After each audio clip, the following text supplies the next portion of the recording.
Where are we? There we are. Beautiful man. In his beautiful hoodie. Texting his beautiful wife. Not responding. You'll see my response. Oh. Let me grab my phone. You don't even need your phone. You can just look at Twitter. We were You'll live. know. People just couldn't see us or hear us. That means that we were not live then. We were live. We, the royal we were not live. The channel was live. We were not live. Okay, you got me there. I'm not going to push back on that one. That's technically correct, Gavin. The best kind of correct. I think I live by that motto. I think that's a fair way to frame it up.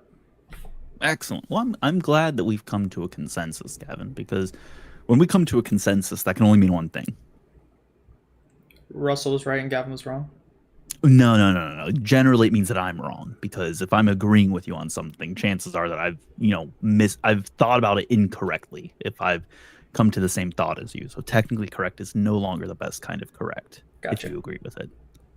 Technically. That's what that means. Supposedly. Which is a shame, because I love being technically correct, but we can't afford to do that around here. We have to be hard-hitting fact-based journalism. Yeah. We are substantiated entirely by opinions. Yeah, we're definitely fact-based journalism. Okay. Yeah. Absolutely. 100%. All right.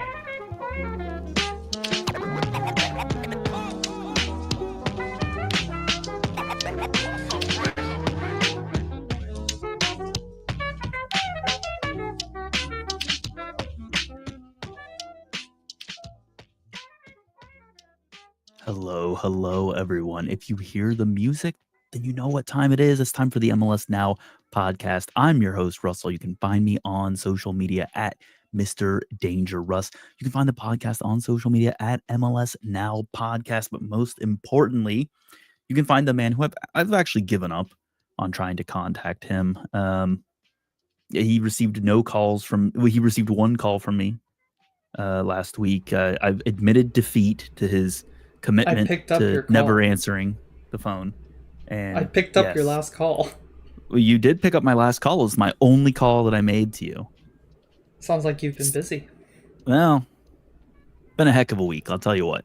But hey, anyways, that's right. That person, you can hear it from his voice. He's excited to be here. He's excited to hear from me. It's Gavin. You can find him on social media at LionsBlog1. Gavin, hello. Hey. How you doing? You know what? Here's the thing, Gavin. You might see above my head, right? There's light coming down onto my head, onto my face. This room is filled with brightness. It's 9:08 p.m. as I say this. In a world where there's no lights turned on, this room would be dark. Very hard to see in. Yes, it's dark here too. Yes, that was my experience for rather significant stretches of the weekend.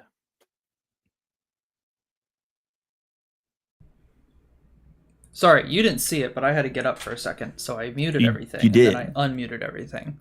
Right. I just sat there, looking like, I sat there. I was being left in the dark by you, Gavin, because you didn't say anything that you were getting up. Yes, you were in just the dark. Did it this weekend. I was left in the dark, first by the power company and second by Gavin. Hey, man. All I'll say is I'm happy that was the worst thing that happened to you.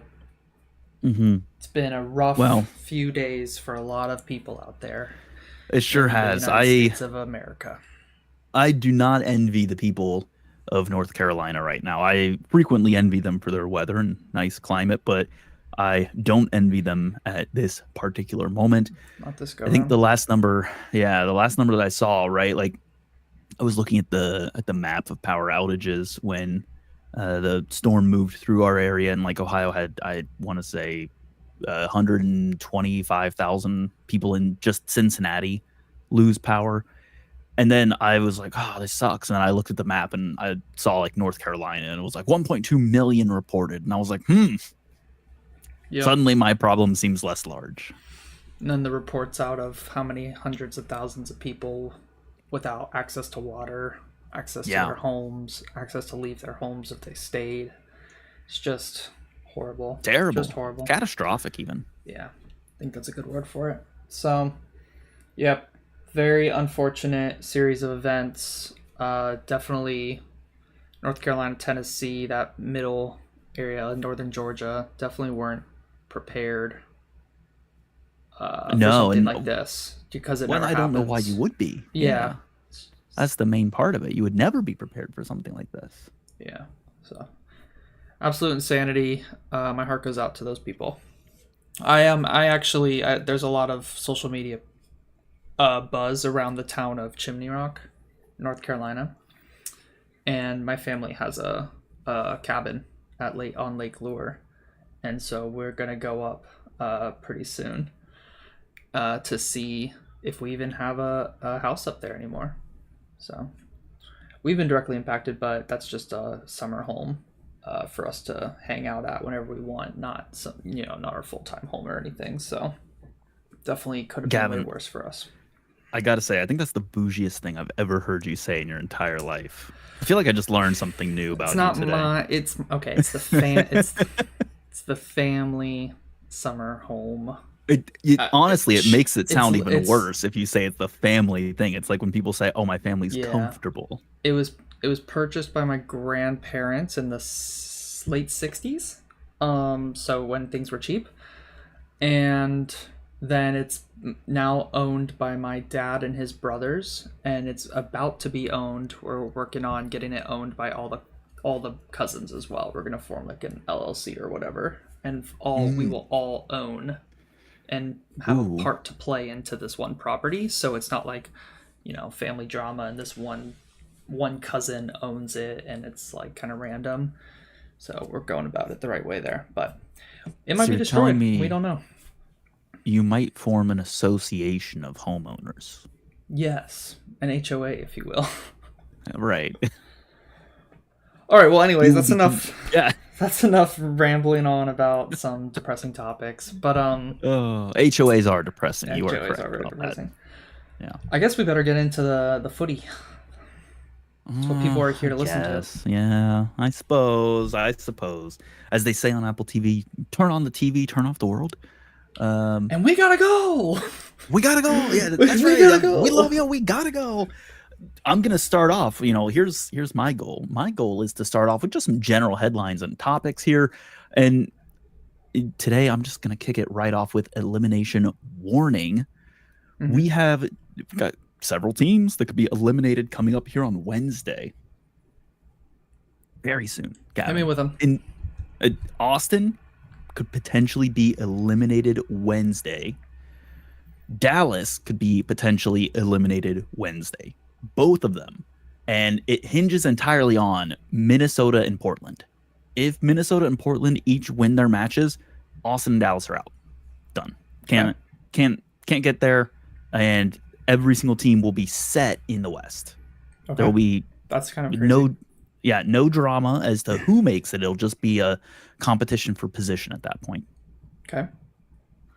So sorry, And that's if Minnesota and who wins? Dallas Portland. and Portland. Okay.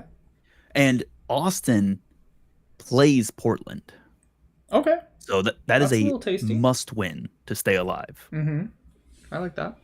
Yep. Gonna be a very interesting one, that. And then Minnesota does not play Dallas. That would make it honestly even better. But unfortunately, Minnesota does not play Dallas. So that said, Dallas are eliminated with a Portland and Minnesota win. Austin are eliminated with a Portland and Minnesota draw.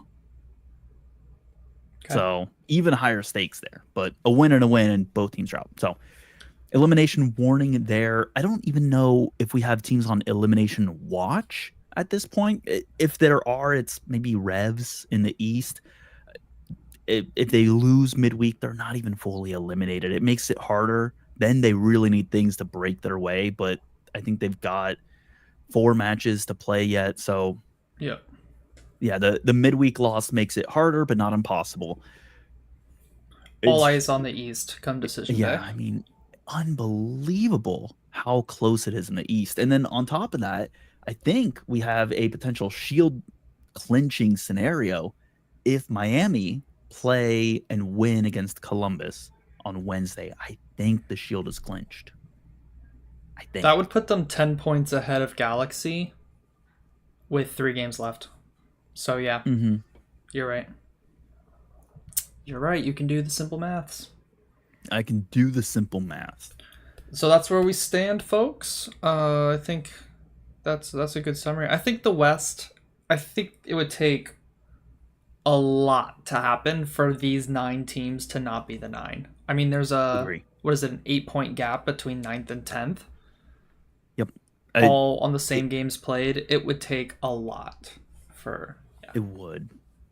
It's So not impossible, but it is improbable. highly unlikely. Correct. But never say never. We've seen Never say crazier never. things in this league. This league is perpetually in a drunken state. So, Amen to that. yeah.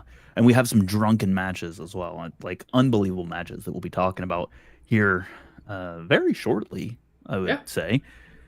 Gavin, aside from just these topics here, anything else that you want to talk about? Any other headlines, points of interest to keep in mind for the upcoming, I guess, Wednesday? It's crazy that we still have Wednesday matches this late in the season, but we're trying to squeeze it all in. So it's gonna be very interesting indeed over these next couple weeks. And that's why I think something crazy can happen, because again, just tons of matches have to be played. I don't think I have anything major top of mind. I feel like at this point in the season, there's not a ton of news coming out because it's not like there's transfer rumors. The season's almost over. There's not Mhm. really contract negotiation things. You don't hear of people really extending contracts right now. It really is playoffs, Golden Boot race, things of that nature, MVP talk. MVP. Yeah, Hmm. all And that there kind has of fun been some. stuff. Yep, there has been some. I think the season's probably a clear winner. You can tell me if I'm wrong, but so Messy, obviously.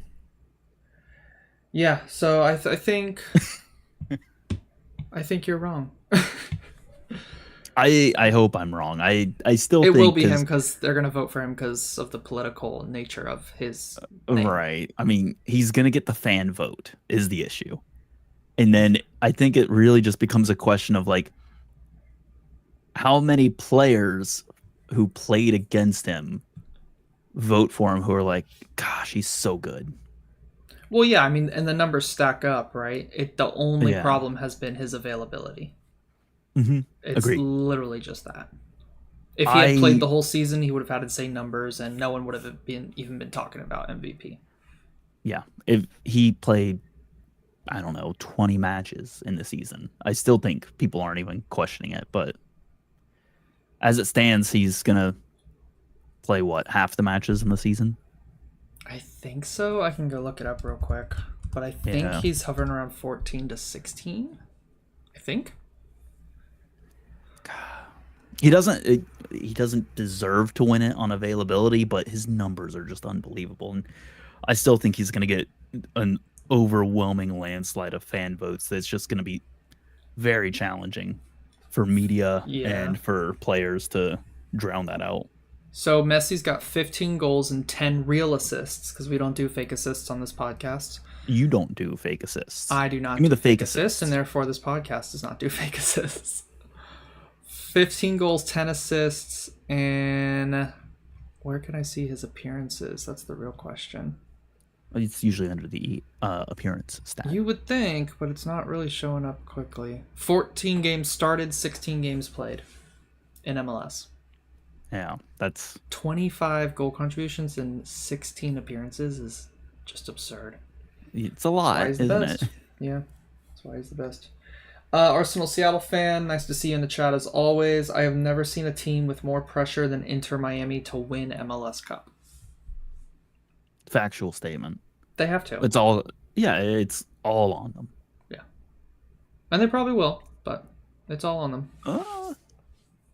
I don't know if I'm ready to say they probably will. I mean, Yeah, It's going to be a lot of soccer in a not very long period of time. Anything can happen, especially in one-off matches. I mean, we've seen Miami have horrific one-off matches. that's true. They were, what was it, 2-0 up against Columbus? And then Hmm. in the last 15, 20 minutes, they threw it all away in Leagues Cup. Yeah, You can't be doing that. And how many times are you going to go 2-0 up on Columbus for most of the well, I game? don't know. Like, I, very rare. multiple teams have done it, and then they all seem to lose. My FC Cincinnati included. So Yeah. Sure, you don't want to talk about that. I don't, but it's a fact of life. Sometimes we have to accept it. Yeah. Anyways, Gavin, as I've been really enjoying, I want to throw some headlines your way, some featured matches to talk about first, and then we'll just wrap up talking about some of the other matches and getting some thoughts on more general, less in-depth items here. So if you're ready, Let's do it. it's not as easy as it was last week. We'll say that. And I still messed up last week. You still messed up last week. Not as easy as it was, but I'm confident you will get at least 3 of these. Okay. All right. Number 1, don't sleep on them. Don't sleep on them. Mm-hmm. Don't sleep on them. Don't sleep on them? Sleep. Sleepy. LAFC versus Cincinnati? No. Sleep is, you're headed in the right direction. I'll say this: there's a city that people frequently mention sleep with, and it's not Sleepless. Oh. Red Bulls versus New York City. That's right, the city Thank that never you. sleeps. Thanks for the Yep. hint. Thank you. Hey, no problem. Here to help. So, yep, New York Red Bulls 1, NYCFC 5. Crazy match, unbelievable match, a lot of fun. This is just the type of match that occasionally happens in MLS because NYCFC on like the longest winless run they've been on in quite some time, and then go drop 5 across the river in the rivalry match. Are we love getting into this now? No. We'll get into it in a hot second. I want to go Okay. through the rest of the headlines Okay. just because. Just for Otherwise, funsies. it's a whole thing. Yeah. Just for funsies. All right, A Tale of Twin Cities. Tale of Twin Cities? Mm-hmm. The Twin Cities. What is the Twin Cities? Oh my gosh, Gavin! St. Louis SKC? What is the Twin City? No, that's New Jersey, isn't it? What's the Twin Cities? Chicago, Toronto. I'm so disappointed in you right now. I just want you to know that. Chicago, Toronto. Minneapolis, St. Paul is the Twin Cities. Minneapolis. Okay. So Minnesota Yep. versus Colorado. Is Colorado? Is Denver a Twin City too? No, it's the tale. The Twin Cities was the hint there. It's Minneapolis. Oh, okay. It's Minnesota. What's funny is I work for a company in Minneapolis. I am nowhere like. I only opened this drink recently, Gavin. I can't put up with your nonsense until I'm at the bottom of it. The company that pays my salary is in Minneapolis. And St. Paul too, actually. Yeah. Unbelievable. Yeah, so. Sorry, my bad. All right, well, that was Loons 0 for 3.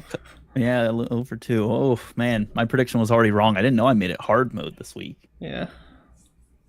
Anyways, Loons 3, Colorado 0. Fascinating result there, all things considered, especially Colorado's form as of late. But still 2 more to go. Gavin, we've got saucing on them. And if you don't get this one, I will scream at the top of my lungs. Saucing on them? Saucing on them.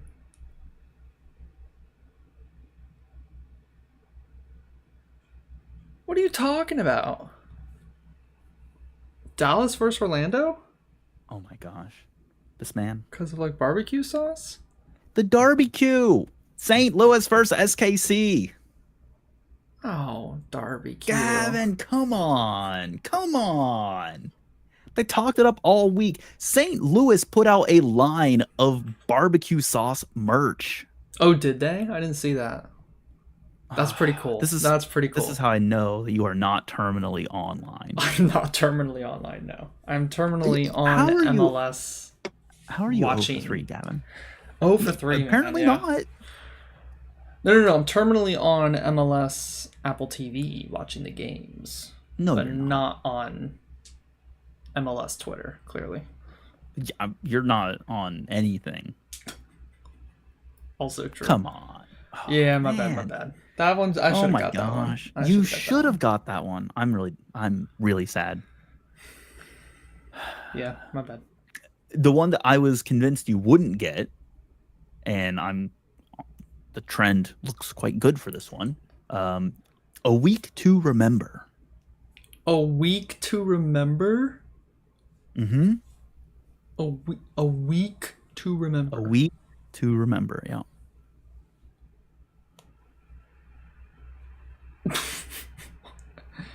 Montreal? 3, San Jose 0? Didn't they win No. last week too? No. It's LAFC. They won the US Open Cup midweek. They get a good important away win towards the end of the season. Gavin, come on. Oh. I'm face palming right now. I should have got that one too. You should have got that Y'all, I one. promise this is not a bit. I'm genuinely just an idiot. Okay, my bad. 0 for 4. I'm sorry. This is a segment for you to forget, Gavin. Yeah, that was terrible. Unbelievable. Jinkies. You're gonna be lying awake. You won't be sleeping on this. No. All right, well, let's get into the first one. The New York Red Bulls won NYCFC 5 game. Mm-hmm. So you started your little spiel, right? And it's like, oh, Right, how did right. that happen? NYC. Okay. New York Red Bulls gave New York City FC 2 goals in under 10 minutes. It was Just here you go. unbelievable. I It couldn't. was Yeah. laughable, I would even say. Yeah. I think that's. I mean, I was watching 360, right? But obviously they were on that game at the beginning for a while. Mhm. And the first one, I'm like, oh, you can't do that. You can't do that, my guy. And then the second one, it's like, You really can't do that. you guys just gave the ball away and it led to a goal. And you're passing it backwards like that. Like, what are you doing? So that was terrible from the Red Bulls. And a big match for them too. Because, obviously it's a rivalry.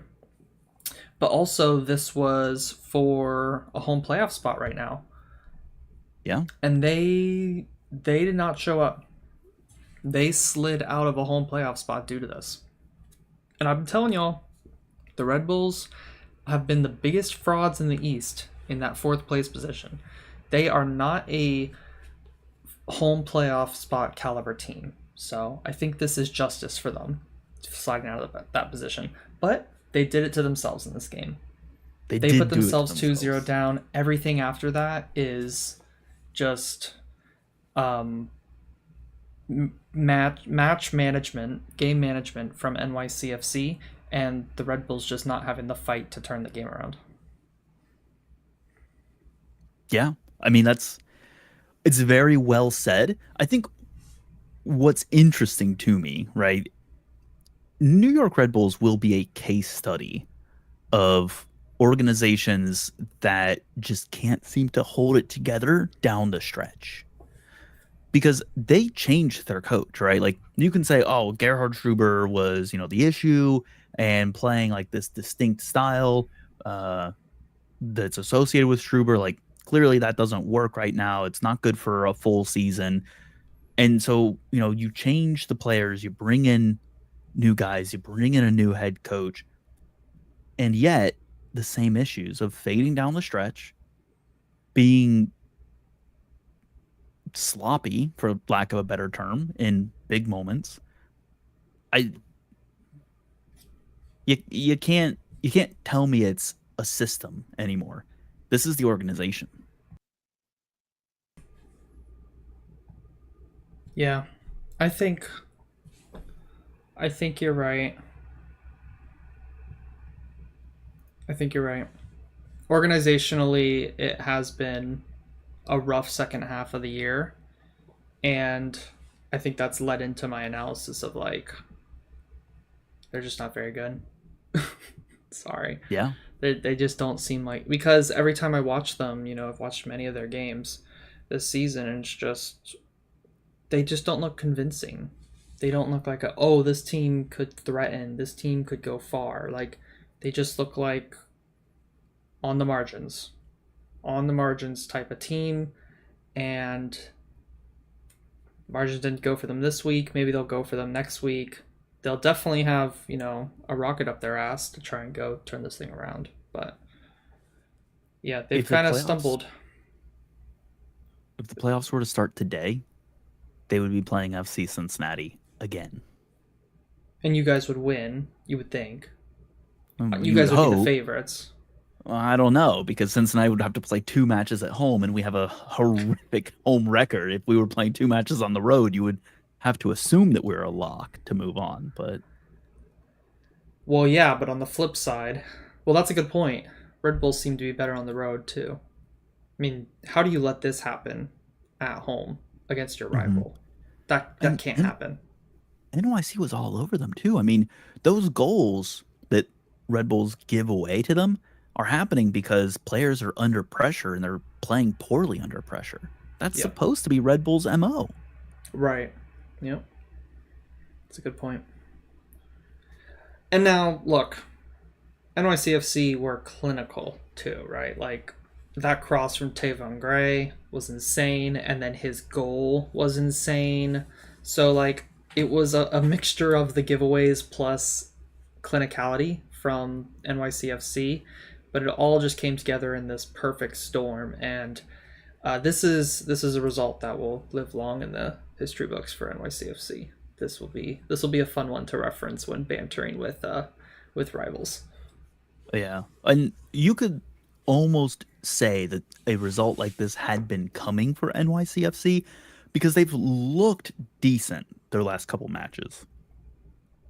Case in point, right, the Miami match, like they looked the better team, and lack of clinicality really hurt them in that one. They got a draw at the very death, right? James Sands with the one goal, his first ever professional goal for NYCFC, maybe his first professional goal ever. You would have to fact check me on that one, but I think it was his first goal for NYCFC. And yeah, I mean that's an unfortunate draw because they were the better team. So to only take 1 point would have been quite disappointing for them. But here, they're the better team and they're clinical. And it's the rivalry match. Like, it's the 3 things you love to see if you're a fan. Yeah. Now look, if they obviously, again, they were gifted 2 goals, so how much of this is repeatable heading into the playoffs? I don't know. But they've been a streaky team this season. Is this the game that gives them the momentum, the confidence to go into the playoffs and say, hey, we're not just gonna go in here and get dumped out in the first round. We're gonna go in and we're gonna try to make some waves, try to push on, get to the final of the Eastern Conference. It'll be interesting to see how they do in the playoffs and how these last few games go for them. Are they gonna be streaky, maybe one more win and then a loss, or are they gonna head in on the back of a few wins and possibly try to claim that home playoff spot? All yet to be seen. Yeah. But Orlando, sitting on 4th place, are 2 points ahead of NYCFC. They're even on games. So at this point, their home playoff spot fate is not in their own hands. Correct. Yep. I don't see Orlando winning out, though. So I don't see NYCFC winning out, though. Right. Yep. All right. Well, hey, Gavin, let's talk about the Twin Cities, if you will. Minneapolis, St. Paul. Where's that? I don't know, Gavin. You know of any states that could be in? Minneapolis? That sounds like what, Montana? Yeah. Montana, big soccer market. Fun fact. I believe that. Um, yeah. What do you have? What do you have on this one? So the Loons have been in a weird spot because they started off super hot, right? And this match comes at a weird time for them because they start off the season pretty hot. People look at Eric Ramsey, they're like, Eric Ramsey's a great coach. He's doing so much great work with the Loons. They're going to be legitimate contenders. They go into a slump. They start sliding down. And as it stands, they're still kind of fringe team, right? I mean, they're in 8th right now. It would take a lot to slide out, but they're going up into a match against Colorado, who have been in excellent form. People are talking about them very highly. They're talking about Minnesota being like, well, ho hum, middle of the road. They still could get eliminated if they don't pick up some points here. And they put 3 on Colorado, who, again, have been a really good team under Chris Armas. So I think more than just the individual moments of this, I think the narrative around this match for Minnesota is what's important. And you can say, oh, yeah, like they beat Kansas City. Okay, but it's Kansas City. Like, Right. And then you can say, well, and then they played Cincinnati. They lost at home to Cincinnati. And they probably should have gotten a draw. Maybe even more than that. Like, Cincinnati were on the ropes there. They didn't see it out. They beat St. Louis. St. Louis haven't been a good team this year. Then they play San Jose. San Jose, not a good team, right? They lose to Seattle. So it's like you're seeing this thing where it's like when they're playing the teams that are at the the bottom areas of those table, they're winning, which you would expect, but then they play teams more competitive and you're like, they're losing. So the win right now, I think, is an important maybe inflection point for them, because now they have RSL coming up Wednesday and they've got Vancouver, and Vancouver, nobody knows what can happen there. And then they end on St. Louis. Like, that is a great way to go into the playoffs. If you can win against Salt Lake, let's say you win against Vancouver and you win against St. Louis, and they should beat St. Louis, to be fair. Mm-hmm. I mean, you could have all the momentum, all the belief. It's a really good time to get that win. Oh, yeah, absolutely it is. I want to give all the credit in the world to Minnesota because they played well in this match. They were defensively sound, and they took their chances. They did have a deflection on the first goal, but you got to shoot. And they're a hot team right now. I think they are 4 wins in their last 5 games. So they are definitely in form. I was really disappointed with Colorado, though. Yeah, like, they were shut out. Defensively, they were not, they looked late. They looked tired in their challenges. And, Minnesota had more chances than just the 3 goals, obviously. And Minnesota were just on top in this match for sure. Colorado, just defensively, I wasn't impressed with them in this singular match. Yeah. When on top of that, going to that shutout comment, Gavin, do you know the last time Colorado played an MLS match and didn't score? I don't know, like game week 3. I don't know. I have no idea. Well, it was more recently than that. It was June 29th against LAFC. Wow, June. That's kind of crazy. Mm-hmm. And actually, I'm going back now. I'm fact checking myself. Mm-hmm. That is the other time this season that they were shut out, March 23rd. Wow. So they're going scoreless once every 3 months. Which is good. Which is great, but that's going scoreless once every 3 months gives me confidence that they're going to be fine, because the playoffs aren't going to happen 3 months from now. The playoffs are going to happen next month. Right. But again, it's sometimes the playoffs is about momentum. Yeah. I think some of that's down to Minnesota. I do think Minnesota defended really well in this game. Offensively, though, Colorado 4 shots. Yeah, no, 4 shots in this game. I mean, they created nothing. You know, they had Mihailovic out there, they had Navarro out there.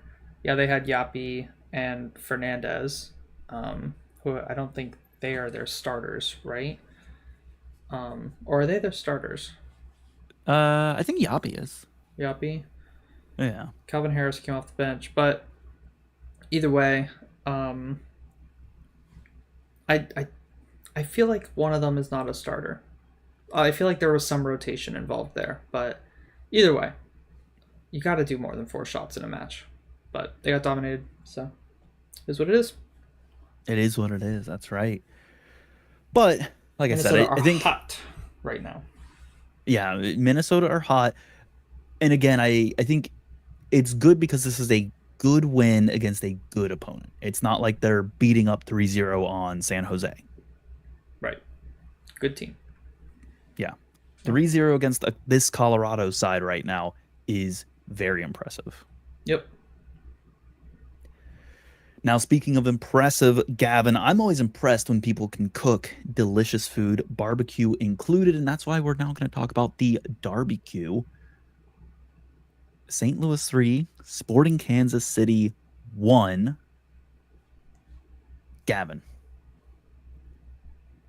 Yes. What happened to these teams? Because if you look at it, right, this is a hotly contested match.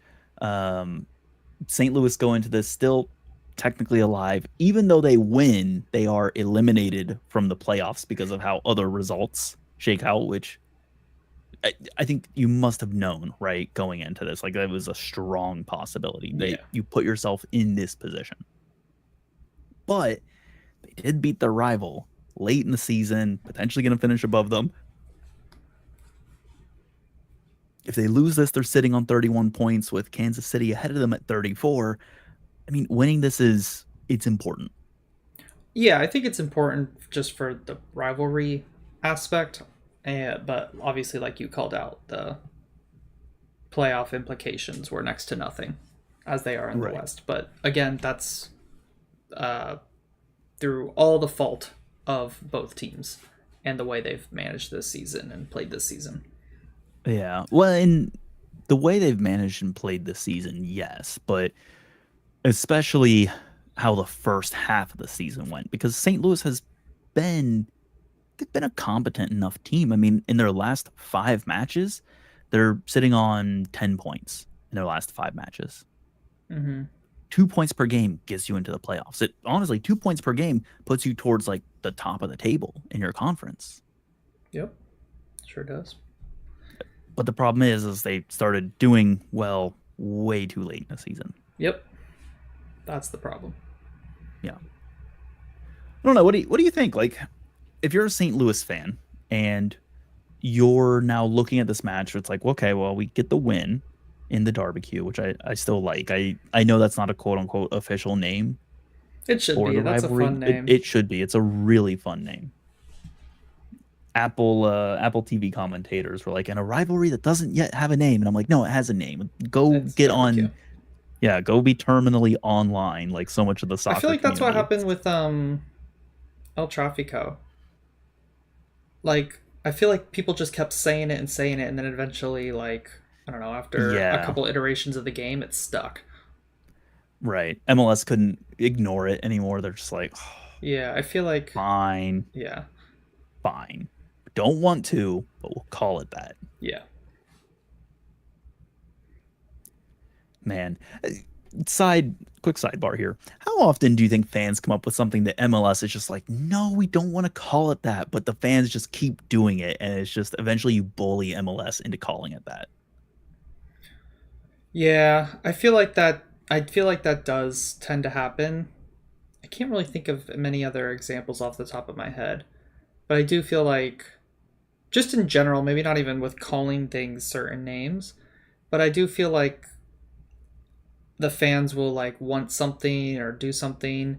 MLS will push back on it like pretty immediately.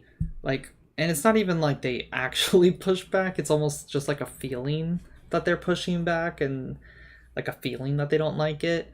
Maybe like a commentator will make a joke about it or something, and it's like, You're kind of like the face of the league when you're commentating for a game a little bit. when you're commentating on a game. And so when you say things like that, it makes it seem or feel like the league is feeling that way. Or with the reporting, people will actually hear that the league is feeling a certain way because there's good reporting out there, of course. But then it feels like eventually the league is like, oh, yeah, that was maybe a good idea. Eventually. Like 5 years down the road. It feels like there's always pushback, though. It's always got to be difficult with this league. Always. Yeah, it's like we can't have fun right away. You've got to fight for your right to party. I mean, on this match itself, it was a fun rivalry match. Some good goals in the game. But I honestly, it's just two bad teams going against each other. I struggle to get too hyped up for this, other than the fact that it's a rivalry match. Yeah. Sorry, y'all. Yeah, that's fair. Now we have some good correspondent corners on this one as well. But I think before we get into those, maybe just my last point on this one is that I take some solace in the signings that St. Louis made for summer, right? Those players are making an impact. I mean, Teukert's on the score sheet for this one. Edward Lewin is on the score sheet again, and Lewin is an important player for St. Louis. So to see these new signings as well as former key players ramping back up into form and or starting a really good run of form tells me that there is hope for next season, especially if they can get just like those one or two other pieces right. And I think for me, it's like I look at it and I'd say probably get your center backs right and maybe get one other like striker attacking option. That's the sad thing about this is they seem to have gotten this rebuild, quote unquote, pretty spot on. I mean, when they were making the signings, I remember saying, when those players come in, like, they have a chance to go on a run. Like, they're getting some good reinforcements in. And then they've been streaky. They've gone on some runs. They've gone on, 3-goal games where Teuker and Tuchel, what's his name? Tuchel? Hartle. Thomas Tuchel is a coach. Is a coach. Right. Hartle, thank you. And he's much too cool to be on this podcast. Yeah, where they're scoring like every game, every other game, and it's like, okay, you guys are getting in good form, and then they go and lose 2 games where you're like, you guys should have been a little bit more competitive in those. What happened? You guys are better than this. And then they go in and win. Yeah, and then they go and win 2 games, and it's too little, too late, and they didn't go on the run they needed to go on. And now it feels like they've thrown away a season. I don't know if I'd say they've thrown away the season. I mean, they fired their head coach. They fired their head coach. They brought in some signings. And this season, I think, has been a failure. I don't disagree that it's been... A failure feels at the top end of what to call it. Well, how do you go from first to not making the playoffs and not call it from first to almost figuratively worst? Literally, yeah. So, like, for me, this season is a failure. This season is a thrown away season. For whatever reason, whatever happened in the background, they lost some key contributors. But at the end of the day, the team has been terrible. First half of the season. Second half of the season, they've been better. Right. I think I attribute it to a very poor winter window. Yeah. And they kind of righted the ship. They righted it too late. Now, if they didn't right it and they just said, oh, it's not even worth trying, we're not even going to bring in these players, like, then I would say, oh, failure, they punted the season, call for the GM's job or call them into question. And I think there should still be some skepticism of general managers. I mean, they're paid a ton of money to do this job. Yep. But they reacted quickly. There's good signs there. I would maybe say it's a disappointing season. Yes, for sure. Failure I feel like failure discounts the good that we've seen in the second half of the year.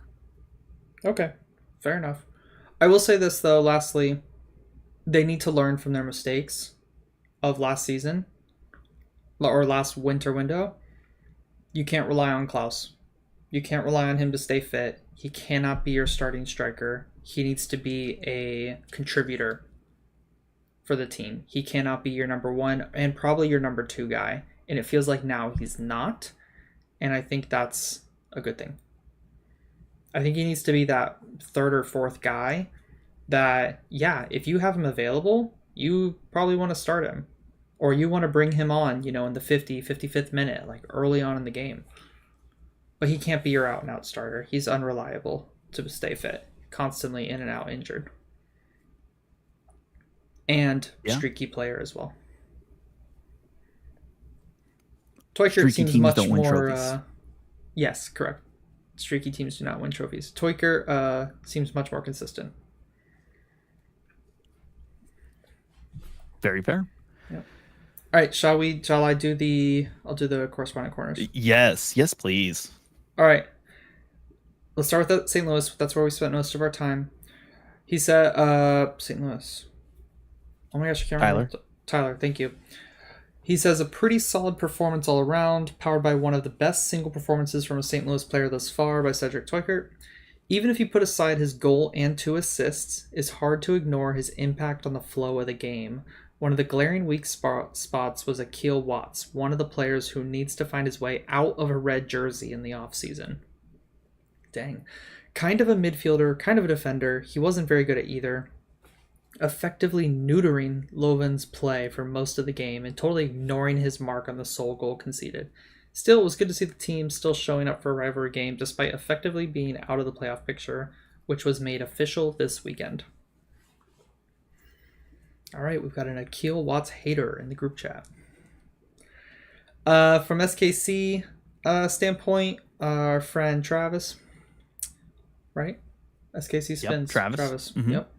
Okay, that one's better memory. I like how you're asking me for confirmation, despite the fact that you have their names in front of you. Oh, I don't actually. Oh my gosh! I write all these down onto one page. Okay, SKC. I'll watch the rest of the games because I'm a sicko, but there's no point anymore. The front office wants us to be excited for the offseason and an unprecedented budget. I feel like they say that every year, by the way. Funny how we didn't go into transfer windows with budgets at all before this. The big question is, if we keep Vermees, is there any way we rebuild successfully for the long term? I say no, his presence causes too many issues beyond coaching. That is an interesting question. Is Vermees just... Do you get to a point where it's no matter what, you cannot succeed with this individual within the club? They are at that point right now. Yeah. That it's not. They're not getting to a point. They're at the point. Yeah, it does feel like no matter what, there's too much power in that individual or too much say. It's like when Arsenal had Wenger in the club, right? Like there is so much culture and so much respect and so much admiration and lore around this individual that even if you brought in all these like good supporting cast people and all these great directors and managers and you brought in, chief soccer officers and analytics and everything, it wouldn't matter because at the end of the day, the core and heart of your organization, they're not going to look to any of these people for leadership. They're going to look to Wenger. Yeah, who is the owner going to be speaking to on key decisions? Whose opinion is he going to be getting? Peter Vermees. Yeah. Which he's also in the role to do that. Both the head coach, who is key in a lot of decision making, and the technical director, whatever it was, chief soccer officer, whatever it was. Who knows? So yeah, I think that's a fair point. Too much power. In the world of finance, audit, risk management, controls, you would call that a segregation of duties issue, and you would raise that as a red flag, as something to be remediated. Well, The red flag has been raised. Yeah, there's some free professional advice for you. If you are the Hunts listening to this podcast for some reason, it's my free advice to you. Yeah. All right. Who's up next? Oh, well, unfortunately, it's for Cincinnati fans. It's a night to forget. For LAFC fans, it's a week to remember.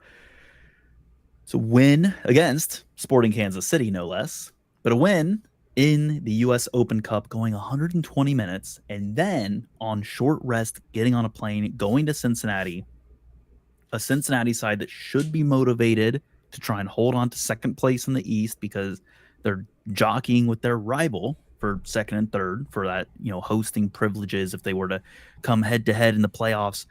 And LAFC plays pretty rotated to start off with, and yet better side. Yeah, they had the bulk of the good chances in this game, and you guys seemed to struggle to break them down defensively.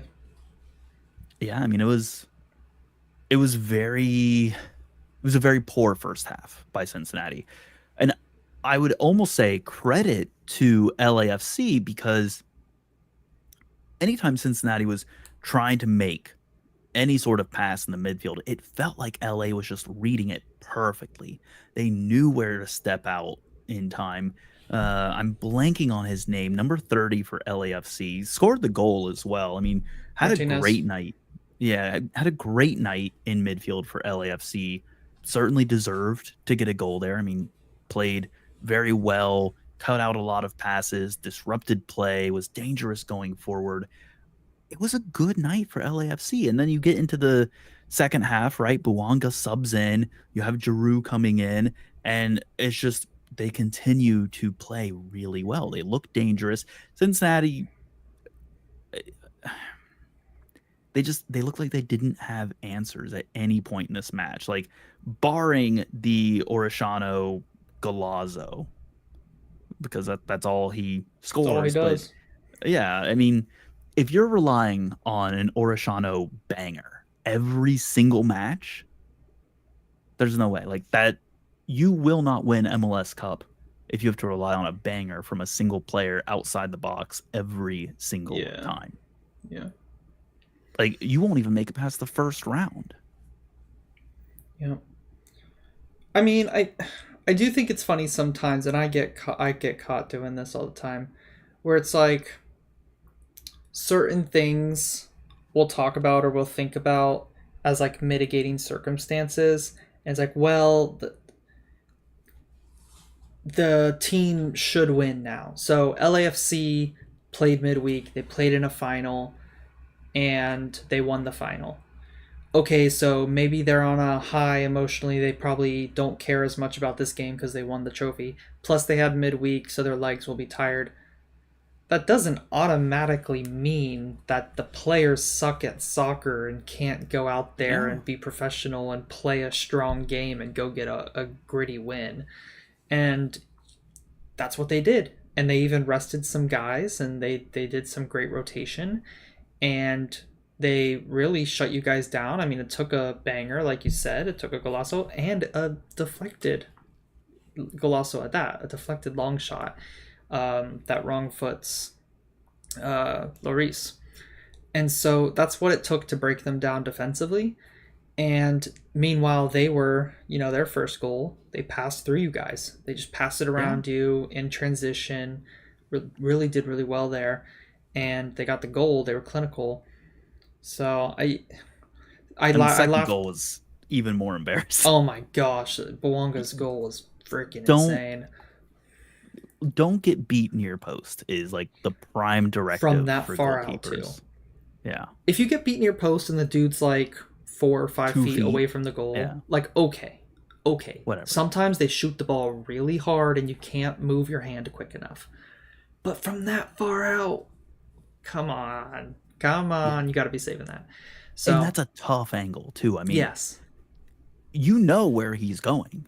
It's not like there's tons of daylight that you have to guess which way that shot's going. Like, it's pretty obvious. Yeah. So, Really good from Buonga, really really poor from Celentano. Yeah. But He's other had a number of those. examples are like um, maybe if one team played on Tuesday, of what I was saying, if one team played on Tuesday and my team played on Wednesday, in the past I used to think like, oh, my team has less rest, so we're gonna struggle, and it's like 1 day less rest. Is that, I mean, it's something, but is that really a big enough contributor? I feel like if you go and look at the stats in those types of scenarios, it's probably not a big contributor that the team with more rest wins the game. It's probably just whoever's the better team. I'd love to look into that further, but so I think this game, yes, LAFC come in and win after the Open Cup, and Cincinnati should be disappointed that like they had a good opportunity to play LAFC at a good time, but at the end of the day, LAFC are still a good team, and clearly they found their mojo again. Yeah. And LAFC are a very deep team as well. I mean, Mm-hmm. the fact that you can rotate so heavily and still look that good. I don't buy the excuse that you can't have depth in this league, because you can see Miami, right? Miami has great depth. Now, take aside, the other things surrounding Miami and like the other factors they might have at play here, but Miami has great depth. It Yep. can be done. LAFC has great depth. It can be done. LA Galaxy, great depth. Yep. It's not like it's just one team. Right. Yeah. You can find that depth. You can find those players. You can find those underutilized assets, the distressed assets from other teams that you want to get either on loan, a deep discount with them subsidizing the wages because they just need them out. Like someone who's out of it doesn't matter. You can find those players. The whole world plays soccer. They exist. Yep. Well said. Oh shoot, I had some. Oh, Arsenal Seattle fan in the chat. Awazian injured. Yes. Mm-hmm. That is another talking point of this game. At what point in time, right? Cincinnati has Nick Hagland on a season-ending injury, Matt Miazga on a season-ending injury, Awaziam on what sounds like, from early reporting, we haven't heard anything official, but sounds like will be out for a decent length of time. What is happening? What is going on that you have that many players missing that much extended time? That's what I think at that point you have to ask that question. Question: did he come over from a league that was like, has he been playing soccer continuously for a while, where he had a came over short in the break. summer and he He came did from a come over in the league that summer. was Yep. playing the full season? I wonder if that's Yeah, playing into it a bit. I don't think No. that's playing into it much, because I mean he's played, because he had a break, and I think he's had a few matches where he didn't play as well for other reasons, and I Gotcha. I don't think it should be fatigue, not for where we are in the season, not for the time that it took to get him over here. I think Okay. this injury is, I don't know. This is such a weird season.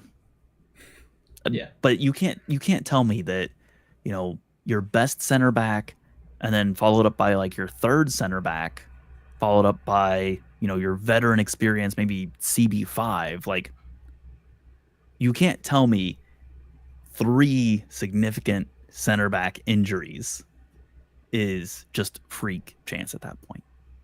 I don't buy it. Yeah, that's fair.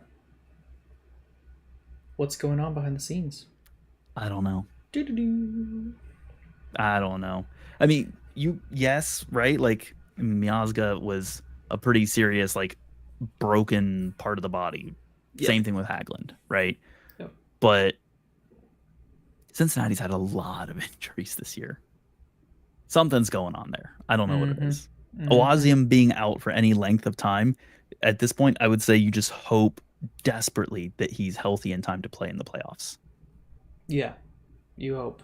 Big time. Because Miles Robinson in the center of our center back grouping, no bueno. No bueno. Well, yeah. Hoping for the best for you.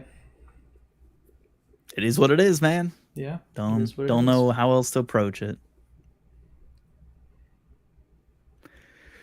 Well, that's my 4 matches, Gavin, that I wanted to talk about kind of at length there. Any other matches that you want to talk about at length before we just kind of hit on some summary points from some other matches around the league? That was all 4 already? Dang. That was all 4 already. At length. At length. We'll talk about tons of matches yet, but I'm just saying at length. No, we can probably do our quick hits. I don't really have... Yeah. I get... okay, we'll do a mini at length. A mini at... That's called... Austin RSL. Okay. Go ahead. RSL are up 2-0. Mm-hmm. They're cruising at low altitude, Austin. Not Salt Lake. And the air's getting to their head. They're getting an air high. That's what Yeah. they're getting. They're thinking to themselves, "We've got this. It's Austin." Yeah. This is a game that you would think RSL should be winning. They are 3rd place in the West. Austin are 11th, 2-0 up. And just the momentum shifts big time. And they throw away their lead. And yet again, 2-0 to 2-2. They did it last weekend against Portland. They were up 2-0. Got pegged back to 2-2, then 3-2, then 3-3. I'm pretty sure, if my memory serves me right. And now again, they're doing it. RSL 2-0 to 2-2. This time on the road against a not great Austin. So, any thoughts on that? Any thoughts on RSL struggling to close out these matches recently? We've heard plenty of grumblings about Pablo Mastroeni. Yeah. Yes. I mean, it's been it's weird, right? Because I feel like we're constantly in the cycle of we get to this point in the season, and it's like Pablo Mastroeni sucks. And we go super negative, right? And it's like, what? They need to get rid of Pablo Mastroeni in the offseason. Offseason comes and goes. Mastroeni's there. They start the season. RSL goes crazy. And it's like, oh, we're so back. RSL are here. They're here to stay. They're going to be amazing this year. They hit that peak. We're super high on them. They have a slight dip. And we're like, is it time to course correct? They get back into form. And we're like, no, we couldn't doubt Mastroeni. Clearly, he's a good coach. It's fine. And then they go straight back down this road again towards the end of the season. And the cycle repeats. And it's like, it's over. Yeah. What's going on? Why can't they do this? Last season, I think their excuse was injury to some key players. But long term, I'm not sure. Yeah. I don't know if they run out of legs. I don't know if the training is too intense and they just get tired come the end of the season. They're not managing the season well. Do they implement a style of soccer and then they just stick with it? Like they don't make too many tweaks throughout the season, and coaches and scouts learn their system, learn where the flaws in the system are, and then, make adaptations to their system, slight adaptations to negate the positive effects of RSL system and attack their weaknesses. And Mastroeni's too slow to make tweaks. Like, I don't know what it is, but like it's things like that could to say too slow. Yeah, because if you recall, we were talking with Mike Miller, our RSL correspondent, and last season and then this season as well, he brought up that Pablo does not seem to want to play the kids, right? Does not seem to want to rotate. Mm-hmm. And to me, that's something that you have to do. You need to be dynamic. You need to be able to assess where your team is, where your players are. You need to be able to read the match and say, is it time to make that change? because I need the fresh legs. I need to make a response like before I need to make a response, right? It's being proactive instead. And the failure to utilize those options off the bench until it becomes reactive, I think that is maybe playing into that idea of, well, he's very slow to adapt, Mm-hmm. slow to respond. Because if your player management is slow and it's reactive by nature, are you going to proactively change your system in the middle of the year?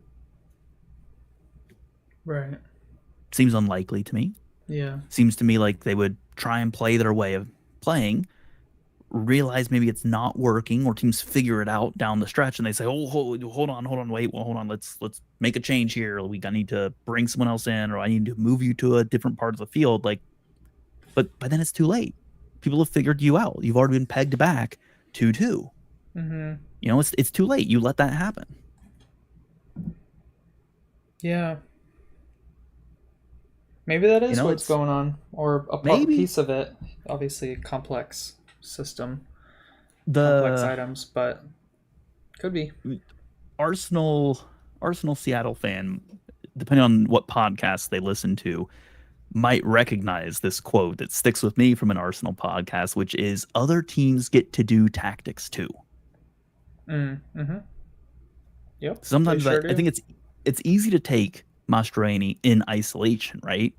But there's a coach for the other team as well, and they're making changes, and it's the same for every single match. Yep. So just because you made some, let's say, a mistake, right? Or let's say you made a substitution that seems like it would be good on paper, was it the right substitution in that moment? Could have been. It might have been. But Or then if you made 10 it, minutes later, yeah, the other coach, 5 minutes later, the other coach makes a sub, and it and it totally changes the look of the takes game. Yeah. away what you were trying to do. Either you made the sub, too soon, or maybe you made a substitution that took away from an advantage that you were playing. Other teams, you don't exist in a vacuum. And I Yeah. think maybe that's my takeaway from Mastroeni and a number of other coaches in this league, is if it feels like you're constantly getting out coached, it's likely because you're coaching either in a vacuum or you're being way too reactive. Mm-hmm. Now, I will say this because, and Mike Miller's correspondent corner, I'll bring it up now, says second straight game with both a 2-0 lead in the second half and at least a 1-goal lead in the final 10 minutes. Both games resulted in a draw, not great. You have to look inwards, I think, and say, okay, clearly we're getting to this point in the match where we're feeling comfortable, and then all of a sudden the momentum shifts on us. And you do need to look inward a bit and say, how can we ride the storm and not concede 2 goals? Because there's going to become a point in the playoffs where maybe they are up 1-0, and you're probably not going to be up 2-0 in the playoffs. They're going to be much closer games, much tighter games, not as much open space. And let's say you're up 1-0 and the momentum shifts and the other team gets a couple good chances. How are you going to ride that wave? How are you going to ride that storm out? They couldn't do it against Austin. Austin's not been great this season. Austin at home is obviously another beast than, because their stadium and their atmosphere. But you got to be able to ride that out. You got to be able to ride that out. So You're going to have to play on the road in the playoffs too. yep, Unless you're the number 1 seed, you're going to have to play on the road in the playoffs at yep, some point. yep. So just wanted to call that match out just because of the comeback from Austin. Props to Austin. Unfortunately, it doesn't mean much for their season, but always fun to get a comeback at home. Yeah. Well, it keeps things interesting because Austin could have been eliminated, I believe, if they had lost that. They stick around just long enough. My belief index in them is very low, right? I don't think they're making the playoffs. They're likely to be eliminated midweek pending results. And if they win against Portland, right, it's still entirely possible they get eliminated at the weekend with a different set of results. So yeah, good clawback. Not going to be enough for them in my mind. Yeah. All right, well, Gavin, let's do some quick hits. Well, we say quick hits, but Are we ever anyways, quick with anything? we're never quick with anything. Gavin, we've talked about 5 matches. We've been recording for an hour and 12 minutes. All right, quick hits. Let's do it. Quick hits. DC United 2, Columbus 2. My highlight from this, Benteke is on 21 goals for the Golden Boot. Ignore the match for a second. Is Benteke your shoe-in at this point for the Golden Boot? Like, is that your odds-on favorite? I think he locked it in. I Okay. think the 2 goals this weekend, it's probably going to be too much of a mountain to climb. I don't see him not scoring at least one more time throughout the last few games of the season. So I think he's done enough to get him over the line. What do you think? I tend to agree with you. Honestly, he might even score another 2 or 3. Like, he's not going to set any records, to be fair, but he's done very well for a team that very well may not even make the playoffs, which is insane to me. Like, imagine DC United with, I don't know, a defense that's not conceding 63 goals over the course of the year. Mm-hmm. Would be ideal. Yeah, like that's if DC was conceding, I don't know, let's say they were conceding mid to low 50s, this season might look very different for them. Well, yeah, when you have a threat like Benteke, who's unstoppable at the moment, yeah. He's almost unplayable. I mean, like, if you're a defender, what do? How many defenders can compete with Benteke, especially in the air? Yeah. Low key, very good signing by DC. I'm glad they have him. It's a shame that they don't have better players on that team to support him to compete for something while he's here, because they could with the scoring that he's been providing. Yep. Columbus, I'm disappointed in them. Got to win this match. Similar to RSL a little bit, 2-1 up. DC, not a playoff. DC, currently not a playoff team. They're in and around playoff level, but if you're Columbus, Not a playoff team, one of the best teams in the league, win this game. Come on now. Yeah. Yeah. That said, the draw ends up being still enough to push them into second, with Cincinnati dropping to LAFC. So Columbus now sit 1 point ahead. They've got a match in hand over Cincinnati. I would say at this point I would put them likely to finish second. So this could be a meaningful draw, even just holding on to that. Yeah. They have the game in hand. You're right. Yeah. No. But win the game. Win it. Yeah, win the game. You win the games you're supposed to win. Yep. Anyways, moving on. Miami won. Charlotte won. I don't know. I don't have much to say on this one. Charlotte is such a weird team. I maintain this, right? Charlotte is a weird team because in the way that I think of Houston, they might be the Houston of the Eastern Conference. In that Houston, I think historically has played pretty well at home over the season, but you also have no idea what you're going to get from them on any given week. Like, yep. I couldn't tell you what Houston's going to do in the midweek. I couldn't tell you what Houston's going to do at the weekend. I couldn't tell you what Houston is going to do at any point in time this season. I think I've gotten them wrong almost every time I've tried to predict something about them. I do not put any financial monies towards any game involving them because you never know. Yeah, and I think Charlotte are kind of in that same spot where I have no idea what they're going to do. That's a fair comp, yeah. That's a fair comp. Because they locked it down in this match. They got the goal. They got their gritty goal, and you thought they were going to do it. Messi pulled out his magic because he's Messi. But other than that, and look, they all. To be fair, Miami, Miami probably should have won this game. I mean, we all saw the miss at the end from was it It was Suarez, right? He missed the sitter.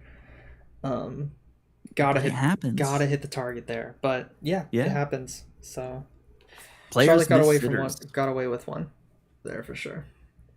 Yeah. Good, Well, good performance from them. But at the end of the day, I think Miami did enough to win this match, even though it was a good performance, because of the quality that they have, they just didn't capitalize. But hey, yeah, that's the sport for you, man. It's not that even is just the like a sport. Miami or Charlotte thing. That's just soccer. Yeah. That's why we love it. I mean, anything can happen, right? Yeah, yeah. Speaking of anything that can happen, I can tell you right now, Atlanta, I don't think they're going to make the playoffs. It can happen. They're in 11th. They're 3 points behind a playoff spot. Philadelphia sitting in 9th. Only 3 points ahead of Atlanta and DC United, who could still make playoff spots, and they're tied with Montreal and Toronto, who are on 37. Like, it's unbelievable tight. Anything could happen.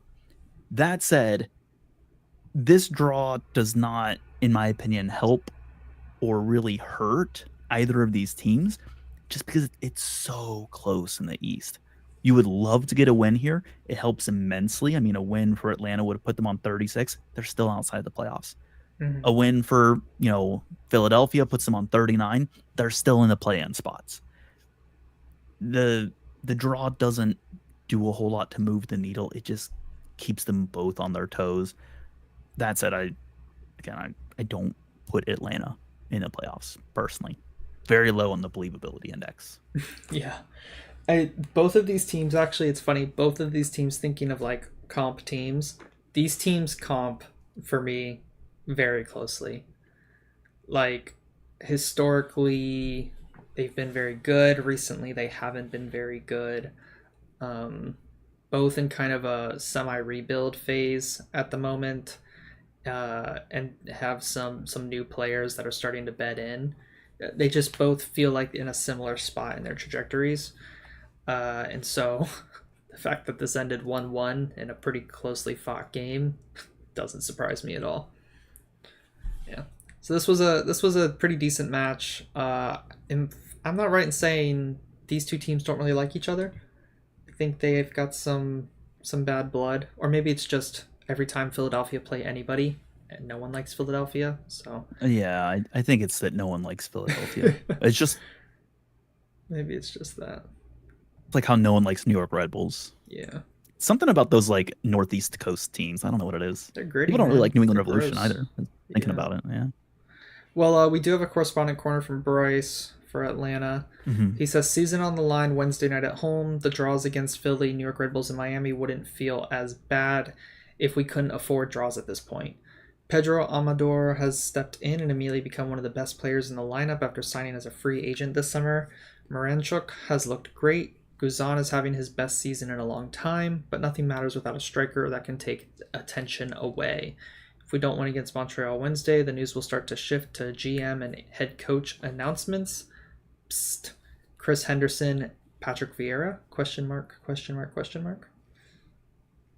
Henderson would be a good signing. I think there was rumors that Chris Henderson could be headed Atlanta's way, which is kind of insane, thinking of how successful he's been at Miami. What's crazier, Gavin? Earlier this year, we were talking about how Chris Henderson was on his way out of Miami, and we got called out by several people on social media when Chris Henderson did not publicly go away from Miami that quickly. Mm-hmm. And now, turns out, Chris Henderson on his way out of Miami. I know. Maybe we were onto something. Maybe we knew. Maybe. Doesn't really make sense, but... No. Well, you need to talk to the right people, Gavin. It kind of makes sense. There's a lot going on behind the scenes. And to the point that was raised by someone else in our group chat, how many players are Chris Henderson players right now playing for Miami? Messi's not. Suarez isn't a Chris Henderson type player. Busquets, not a Chris Henderson player. Jordi Alba, not a Chris Henderson player. Okay. And if you think that those players don't have significant say in that team right now, then Yeah. I have, Gavin, I have a deed to some land not too far from you in Florida, um, that I would like to sell to you. Okay. Yeah, that's fair. Okay. What's our next match? Well, our next match here, we've got Revs 1, Nashville 0. Uh, Never say die for New England Revolution. They're Yep. not, and again, they're not fully out of it. It's unlikely. They're on 31 points. Like, they basically have to go on a run. They have to win all 4 of their remaining matches, I would say, to make Yeah. those play-in spots. Doable. I mean, they've been getting some wins lately, but it does look unlikely. If you're Nashville, I think you could safely call Nashville out at this point. Again, Oh yeah. they could go on a run, but that puts them on 42. Is 42 enough to make 8th, 9th? I don't know. I think 42 finishes on 10th, personally. Yeah. I mean, this is Nashville's worst season in their history. Yeah. It was time, though. I would say, Yeah. if I'm being quite honest, I think I have more excitement for Nashville right now, looking forward, than I did when they were under Gary. Last Because, season around this time. yeah, like, Gary Ball sucked. Right. It Yeah. wasn't fun to watch. Right. Just flat out. It was not enjoyable to watch. Under Callahan, they're going to have to unlearn the Gary system. I mean, you can still sometimes see it where clear pass forward, play the ball square or backwards. It's like, what are you doing? Yeah, it's going to be really interesting to see how they what direction do they go. I Yeah. really am interested to see what direction they go.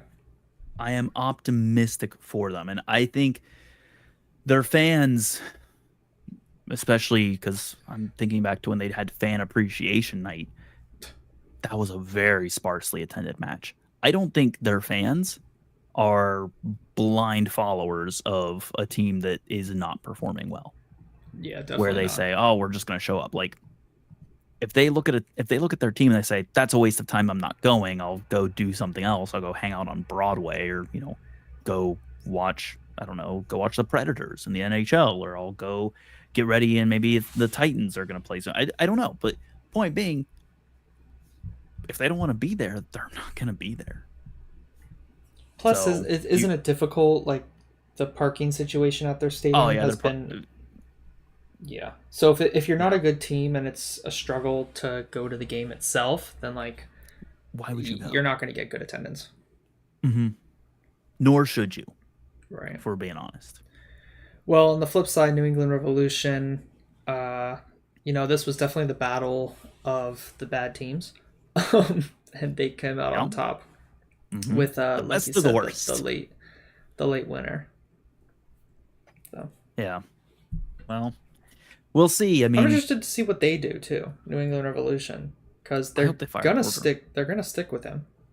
If they've stuck with him this long, they're gonna stick with him. Oh, just Why get go rid of through the him. Pull whole the Band-Aid season of off. hell with Porter and then fire him at the end of the season? That just wouldn't make any sense. Just get rid of him. So they're going to Get keep rid of him. him. How are they going to revitalize the squad? Because the They're squad, the dressing room is done. It's done. You have to revamp it. You have to. Too far gone. Get him out of there. That's what I. Not That's gonna my happen. stance. So let's see what they know. do, because they're not getting rid of him. Be very interesting to see. And by interesting, I mean in the same way that I can't look away from, say, a car accident on the road. It's like It's a a good morbid analogy. curiosity. Yeah. All right, well, hey, let's move on. We're going to talk about Montreal 3, San Jose 0. San Jose potentially going into the record books depending on their performance over these last 3 matches. 2 notable records that they could grab onto here. Gavin, would you like to guess what those records are, or I could just tell you and we can discuss? I know one of them's the most goals conceded, which they will hit with flying colors. There's Okay. no way they don't finish the season with most goals conceded in MLS history. Do you know what that record currently is, and do you know where they're sitting right now? Aren't they on 72 conceded? 72 conceded is correct, yes. And the record's 75? Yeah, also yes. Do you know what team and year that was? Cincinnati. Definitely Mhm. Cincinnati. Because you Right, took it that's an from easy one. Orlando. Yep. Very easy. 2019. Yes, yep. First season You guys were as an MLS terrible. team. Oh, we were awful. Yeah. I remember so many matches. I can't believe that I stuck it through and went to so many of those. You guys were a joke. Not anymore, though. Oh, we were terrible. Yeah. Absolutely terrible. That's one of the records. They may also, depending on their performance over these last 3 matches, they may take the record for worst points earned in the current iteration of MLS. I mean, there have been worse performing teams, but there are, either those were with considerably fewer teams slash matches played in the season. One of those records is also held by the team during the 2020 shortened season that has a giant asterisk next to that. Yeah. So, follow-up question. Do you know, I'll tell you, they're on 18 points because you can Google that. Do you know what the record is for worst points earned in the current iteration of MLS? And what team and year that is? Worst points ever in the current iteration. This one's a tough one. It shouldn't be. It's recent, right? It is recent, yeah. And it was like a really, really bad team. And it was a horrific team. Is it a Cincinnati team again? It's a Cincinnati team again. You're correct. I'm so sorry. 2021 FC Cincinnati earned 20 points. Okay. San Jose have a chance of beating that. Yeah, they sit on 18 right now. They have a real chance of beating that. One win gets them away from this very dubious current statistic. Now, losing 3-0 against Montreal, not a good sign, but... Bad sign. Objectively terrible sign. Man, okay. San Jose versus FC Dallas on Wednesday. Oh, yeah, that's... San Jose against RSL on Saturday, the 5th. I expect them to lose that one for sure. San Jose away against LAFC on the 19th. Oh, they're going to lose that one as well. Yeah. So Dallas is their chance. Yep. I mean, that one could be a 4-0 at the end of the season against LAFC. Just to rub it in. Yeah. Could be. It's terrible. Oh. Good stats. Yeah, again, if you go and you look up the stats, there are technically worse seasons, but again, they're in different eras of MLS that I don't think it's fair to compare those. So, yep. All right, well, that's all I have on that. Not much to say about Montreal. Despite winning 3-0, beating San Jose is the bare minimum expectation for this season. So yeah, this one, and I'm pretty sure their goalkeeper, San Jose's goalkeeper, had a really good game too, or like a above average game. So this could have been 4 or 5 for Montreal, or 6 or 7. Cincinnati's beat San Jose with 6 goals before. I mean, tons of teams I feel like have beat San Jose by a large number of goals in recent years. Yes, I'm sure they have. Mm-hmm. But we're going to talk instead about a team much more near and dear to your heart. It's Dallas 1, Orlando City 3. Yep. Gavin, I asked you if you were going to this match because I know you're a huge Orlando fan and you would love to travel and follow them nationwide. And you actually said, no, I would never travel that far because I don't care enough. Would you like to defend that statement? I've been to an away match before, actually. An away match, okay. Away match. I've been to one. I went to the playoff game against Nashville in 2021. All right. We lost 2-1. Yeah, okay. You know what? Either 2-1 or 3-1. It was heartbreaking. Attending a a loss on the road in the In the playoffs playoffs, yeah, is that one that sucked. that's enough to earn your But fan a card. really good experience, actually. Really good experience. No, this one was good. This was a good game. We we played really well in this match. A really complete performance from us until we started making some subs and just kind of fell apart. Dallas started coming back. They got a penalty. We gave away a stupid penalty. And then they scored a goal. Luckily, it was, maybe like a foot offside. It was really close. And luckily, they called it back on VAR because it just so happened that where the play was, the VAR camera was perfectly in line with the last defender. So it was pretty clear that he was offside. Anywhere else on the pitch, and you have that angle where MLS referees don't really call it a lot of the time. So we got really lucky with that aspect of it. If that goal would have stood 3-2, we would have been, really shitting ourselves for the last 5-6 minutes. The goal got called off, so it was a more comfortable end to the game. But 3-1, we are, I think, the most informed team in the league in the last 5 games, tied with Minnesota.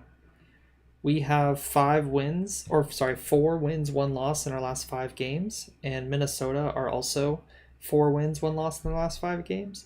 So that's 12 points out of 15. And I don't think anyone else has more than that. I think that's the most. Even Miami. Oh no, sorry, Miami are still the hottest. That's right. No. Miami have 3 draws and 2 wins, so that puts them at 9 points. I can do math. So, yeah, it's a good time to be an Orlando fan or a Minnesota fan. Dallas were disappointing, honestly. They didn't really put much of a fight until we made all our subs, and they were 3-0 down. So the game kind of fizzled out until they kind of made it interesting at the end there. Very fair. Yep. Well, Dallas needs to win out to keep their hopes alive. And again, I think even if they win out, their hopes can be fizzled by results going against them. So we'll see. Yep. But obviously, I hope they win at the midweek because I, being a Cincinnati fan, desperately want someone to relieve us of our very dubious records. Yep. I don't want them. They will be passed off soon. I think desperately hope so. I think one of them at a minimum, the goals. They're gonna give up more than 3 goals in the next 3 games. Desperately hope that to be the case. Here's the other thing. Chicago fans are desperately hoping to just be done with soccer for the year. Surely. Chicago won, Toronto won. The crazy thing is, before I remembered that Toronto was in a playoff spot right now, my immediate takeaway was 2 bad teams ready to just be done for the year. And then I was like, wait, Toronto might have to go into the playoffs. And that would be unfortunate for those of us who watch. Yes, it would be. I don't think they're going to make a very deep run into the playoffs. I don't have a lot to talk about them. I think the team is out on like the mental side of it. I don't think that the will is there anymore. They need to start rebuilding and identify a new core of the team. I agree.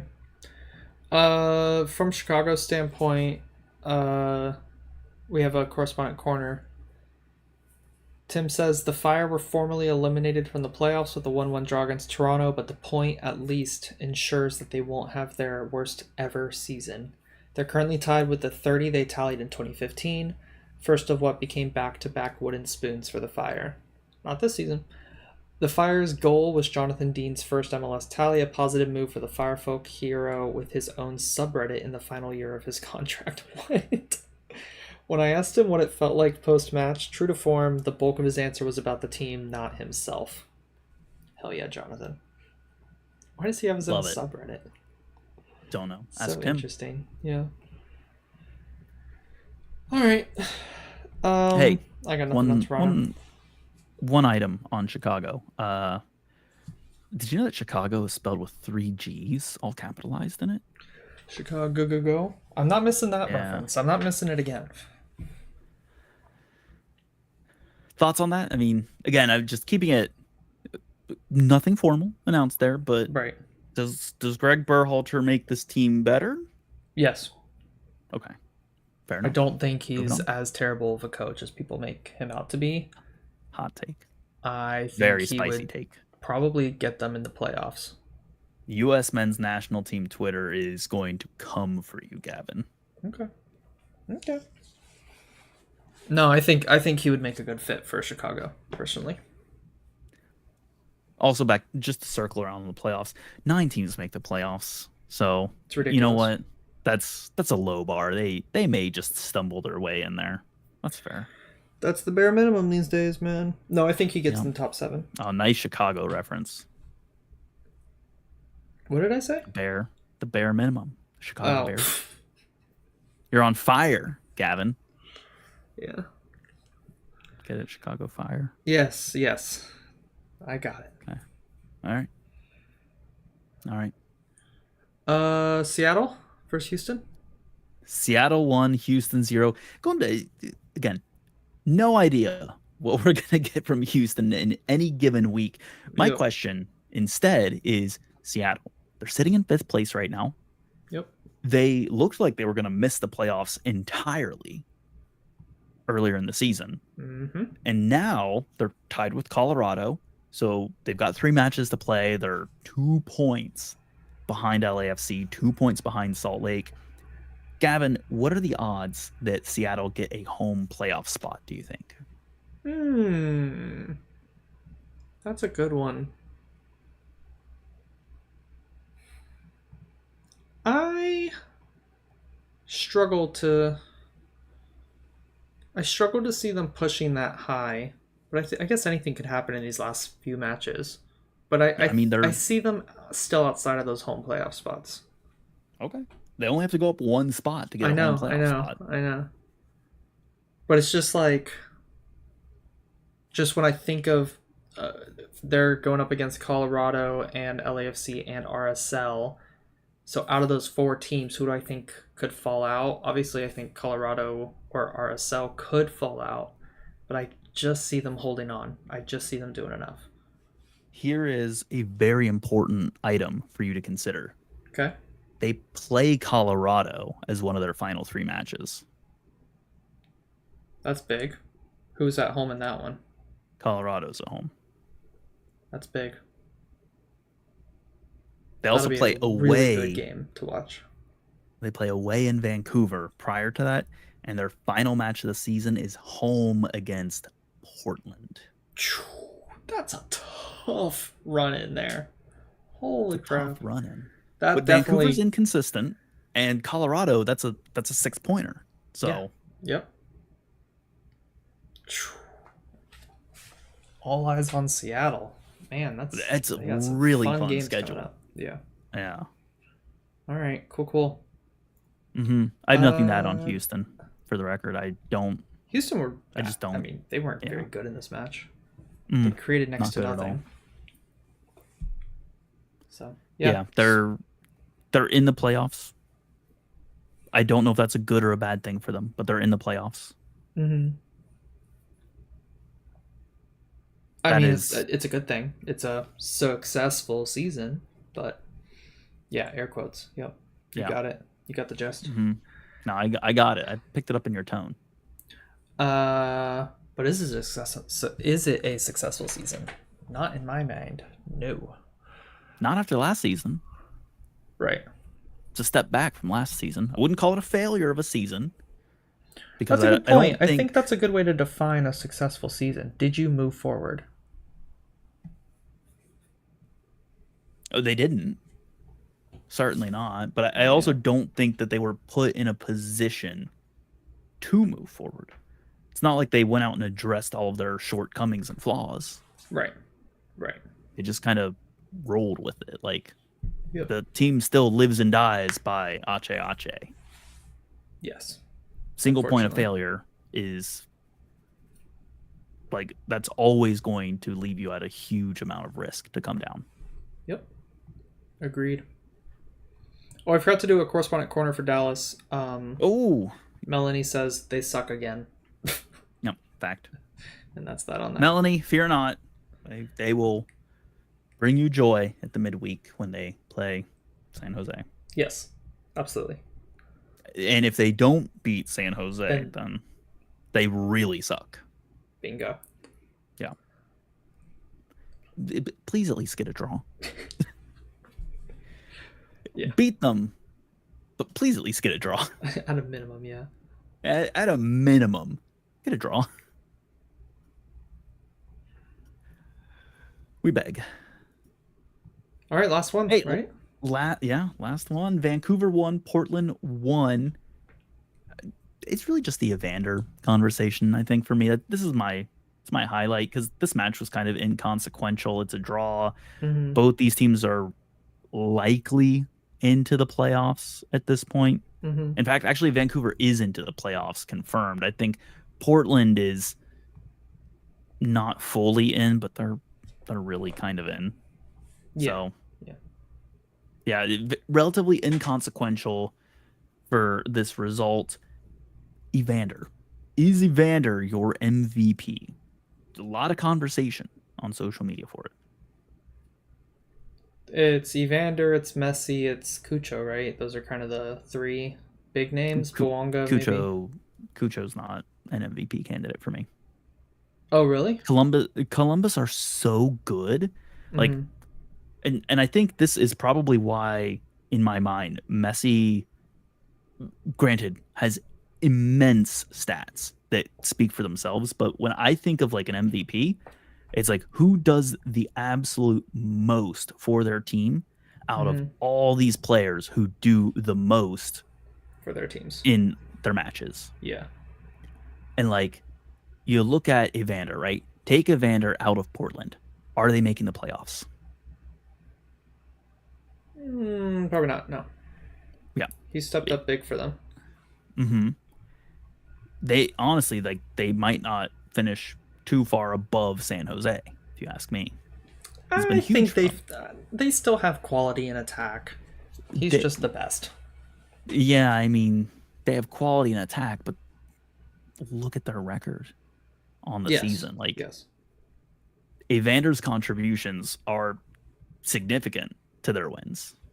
Yeah. Same thing, right? Like, look at Lucho Acosta for Cincinnati.